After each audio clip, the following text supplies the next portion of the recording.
नमस्कार. माझ्या यूट्यूब चॅनलमध्ये आपल्या सर्वांचे मनापासून स्वागत आहे. कर्मचारी पेन्शनधारकांना आनंदाची बातमी.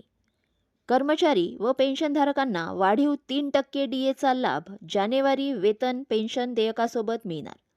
राज्य सरकारी, निमसरकारी तसेच इतर पात्र कर्मचारी व पेन्शनधारकांना केंद्र सरकारच्या धर्तीवर वाढीव 3% महागाई भत्त्याचा लाभ हा जानेवारी वेतन देयकासोबत मिळणार आहे.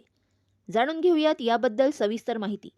त्यापूर्वी चॅनलला नवीन असाल तर लाईक करायला विसरू नका, सबस्क्राईब करायला विसरू नका, नवीन अपडेटसाठी बेल आयकनला प्रेस करायला विसरू नका आणि माहिती आवडल्यास आपल्या सहकारी मित्रांना शेअर करायला देखील विसरू नका.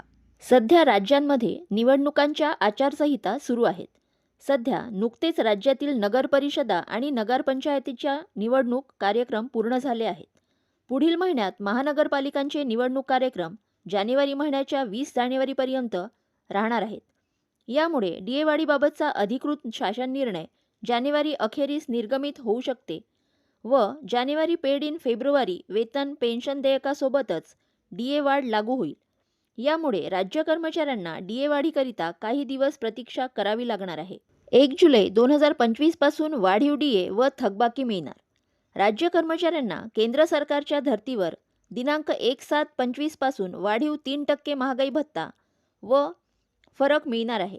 डीए वाढीबाबत राज्यातील वर्ग 4 कर्मचारी संघटनामार्फत राज्य सरकारला निवेदनपत्र सादर करण्यात आले आहेत. यामुळे राज्य सरकारमार्फत देखील डीए वाढीच्या प्रस्तावाला निवडणूक कार्यक्रम पूर्ण झाल्यानंतर मंजुरी दिली जाणार आहे.